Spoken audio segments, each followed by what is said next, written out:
What's up, YouTube? It's Saint Riot, and this is my Beast Paladin. I made a Beast Paladin.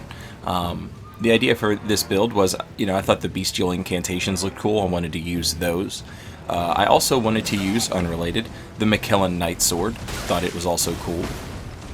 And those two ideas just sort of coincide and help each other out. The McKellen Knight Sword is a quality weapon with a faith requirement of 16 faith, and I think the highest bestial incantation requires 15 faith. So 15 faith for bestial incantations, 16 gets us up to McKellen Knight Sword, and I can combine these two ideas together, and boom, Beast Paladin.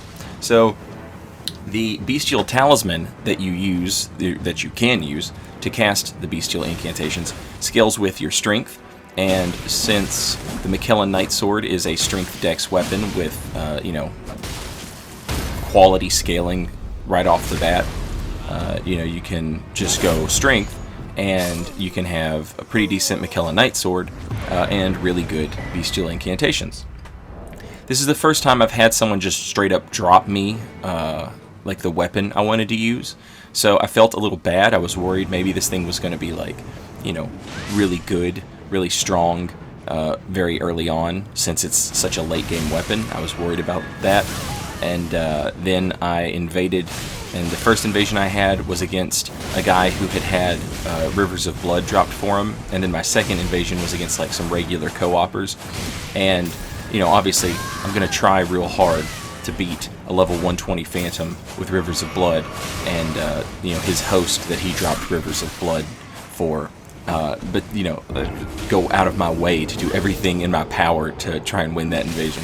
But against these like regular co-opers, they put me up against a wall, they beat the hell out of me with katanas, GG easy. And now I don't have to feel bad about this weapon. It's really not that good. You could say, well, no straight sword is that good, and you're probably right. But I think, you kind of lose track of what happens when you have a straight sword. A straight sword one-handed is fine, which is exactly where I like it in terms of balance. I like for them to just be fine, because in my other hand, I can cast spells and have a shield, which are both good. Those are good things. So it doesn't matter that the straight sword is just fine. A straight sword being fine with bestial sling is really good. That's a really strong build. Now, I'm not just going to chuck bestial sling at people. It's boring as hell. I don't want to just do that. So we're going to be doing some other stuff. I also decided with this build that I would take faith up to 17, not 16, 17. We're going to have the Faith Knot tier in our Wondrous Physic, and so when we drink that, we're going to get 10 additional faith for like 3 minutes. And that's going to get us up to 27 faith now, and 27 faith is going to get us Crucible incantations, which I am, the shoulder charge, it's the coolest thing in the world. And, it fits in with like the idea of like a beastie paladin, right? So I was like, yeah, that's cool, I like that. The tail seems alright, like it seems pretty cool. Not alright as in like, it's good, you should use it. Alright as in it seems pretty cool.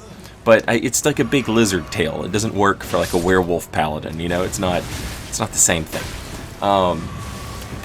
Yeah, so that was where the build ended up at. I think I ended up around level 70, and I think we had +5 weapons. These weapons are like somber, so +5 I think is where I ended up, or maybe it was +6, I don't remember, but somewhere in that neighborhood. People often ask me, oh yeah, well, what level weapons should I have at this level? And it's like, just play the game. Just play the game and look at what you have when you get to that level. That's what you should have. If you're level 60 and you have +12 weapons or +14 weapons, it stands to reason that other people also have those weapons. So that's where, if you're just looking for activity, and you're not trying to get some like leg up or some advantage or whatever, like just look where you're at. Where you're at is where you should be at. That's where other players are probably at. Anyway, the McKellen Knight Sword. I wanted to use it to like fight bosses. It's just a cool looking weapon. That R2 that you see me using like over and over again. It's just one of the coolest R2's heavy attacks. It's one of the coolest heavy attacks in the game. And I wanted to use that against like the bosses. So I had somebody drop me this weapon rather than me actually like playing through the entire game and going to get it. And I don't regret it. The the heavy attacks are super cool. If you have a character and you don't like, you're not sure what you want to do with them, and you have the McKellen Nightsword and you think it looks cool, maybe go into new game, maybe respec to use the McKellen Nightsword, put it on some build that you think of, and then like go into New Game Plus and fight the bosses with it. It's very fun.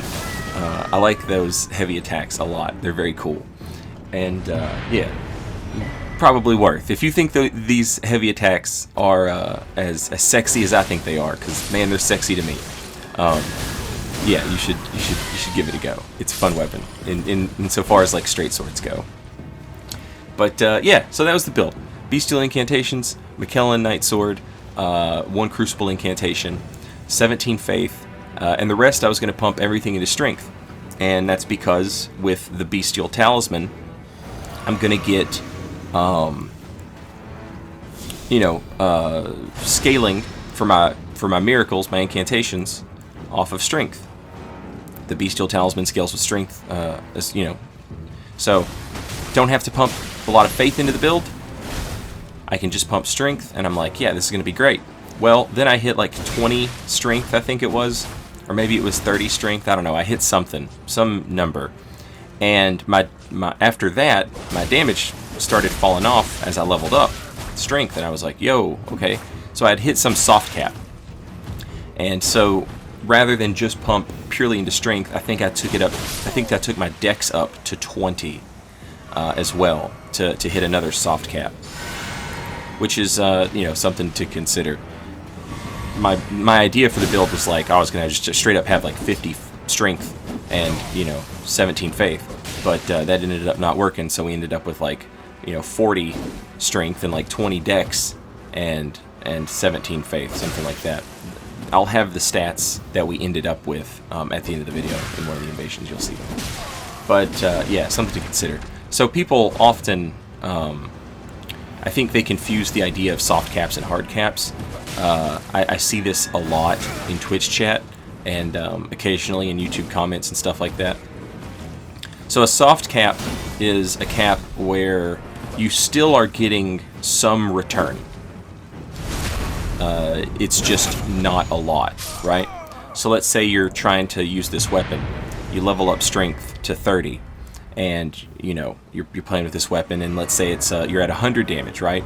And then you get to, let's say you've got 29 Strength, and you're at 100 damage. So now you're going to level up your Strength to 30, and you go to 110 damage, and you're like, okay, cool. Then you go to level up again, and you're going to go to 31 Strength, and now you get 111 damage, and you're like, whoa, what happened? I just fell off, like, huge. That's a soft cap. That's not a hard cap. A hard cap is when, like, you straight up cannot get any more returns out of something. So sometimes the stat sheet will like lie to you a little bit, and you'll go from 30 Strength. This is all hypothetical. None of this is real. This is just hypothetical numbers that I'm throwing out, okay? Sometimes you'll go from 30 Strength, and you've got 110 damage. And then you try to go to 31 damage. I'm sorry, you try to go to 31 Strength, and the damage doesn't increase. And you're like, oh, maybe that's a hard cap. But then if you go to 32 Strength, you get damage again. Well, then that wasn't a hard cap. It's still a soft cap. Like hard cap, hard means nothing. Like you're not getting anything else. You're not going to get anything else out of it ever. Like 99, 99 vigor is a hard cap. You're not going to get anything else out. Well, it's impossible. I know, but let's say you could. You're not. In Dark Souls 3, for example, I think 40 endurance was a hard cap. You're not going to get any extra stamina. There's no more stamina after that. There's none to get. That's a hard cap. A soft cap is basically like, well, the returns are worse, but they're still there. A hard cap is there are no more returns. There's no point to put numbers here. So as I'm leveling up, I'm noticing like weird soft caps on damage, and it kind of threw the build, through a loop, because I had to think like, well, okay, I've got some levels left. I could have just stopped leveling up, I guess, and left the build at like 50 instead of going to 77 or whatever. but I don't know why I insisted on going to 70 or whatever. I guess I'm just stubborn. I originally had this build planned out for like level 78. That was where it was finished. I was like, okay, it looks finished at 78. I could have hit that soft cap and just been like, okay, now it's finished at 50. But instead I decided to go up to 70 regardless. I don't know why. Anyway, it is a fun build. It's very fun. Bestial Sling as the start of your casting is very, very fast. And then, out of Bestial Sling, you can do the big rock throw, and you will do it faster. I've also seen people discussing whether or not this is an intended mechanic. This is absolutely an intended mechanic. There are things you can do with this mechanic that are unintended, that I'm sure will be patched out. People using spells that don't work right together, it kind of like, and you can tell if you're using something that doesn't work right because the first spell that you use will transfer to the second spell. It's like its hitbox. The second spell will have the first spell's hitbox, and in that instance, like, you know you're using something that is unintended. But what will end up happening is sometimes you can get like insane damage out of that. So there's like fast casting, chain casting, whatever you want to call it. Very obviously like an intended mechanic. But there are definitely some unintended combinations that you can do. Combinations that aren't working the way they're supposed to, or probably shouldn't work at all, I'm not sure. But yeah, using Bestial Sling as your startup and then doing the rock throw, that seems pretty intentional. It's not like busted, it's just good. In a game where everything, well, not everything, but in a game where a lot of stuff is just really good, it's just really good. That's all there is to it.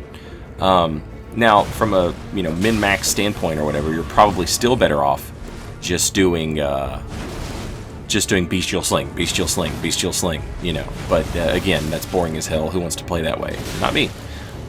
So you might have noticed I have rejection on this build. I thought that was pretty cool. It's like you're a beast paladin and you've got like a roar and it knocks people down. That makes sense. I can get behind that. I also was using magic fortification for a little bit. Magic fortification is very interesting. It gives you 50% absorption of magic damage, and it does not appear to be nerfed in PvP. A lot of things that, like talismans, that give you extra absorption versus a damage type, those talismans are nerfed in PvP. But the whatever this spell is called, the magic absorption spell, it's basically like magic barrier from Dark Souls series, but it's called something else. Whatever it's called, does not appear to be nerfed in PvP, so you just straight up get 50% magic damage absorption, which is pretty good. Pretty good. Getting rid of half of all the damage. Oh, also, the Beast Claw. I forgot about the Beast Claw hammer. Yeah. I'm so glad I switched to that in this video. Yes, of course I used it. This is an interesting weapon. It's quality as hell. I just assumed it was going to be, like strength because it's a big hammer. Nope. Quality all the way with faith scaling. Pretty interesting. It's an interesting weapon, and I learned something very cool about this weapon. It has 2 heavy attacks. Obviously, if you press heavy attack, it has 2 attacks. If you charge the second heavy attack, you get insane levels of hyper armor. So I've started testing that with other weapons, and it's true of other weapons too. But yeah, I didn't use the hammer a lot in this video. I used all the clips with the hammer in the other video I just made. Maybe you've watched it. Anyway, that's what the build looked like. It's Beast Paladin. Thanks for watching. Hope you enjoyed. I'll see you next time. There you go.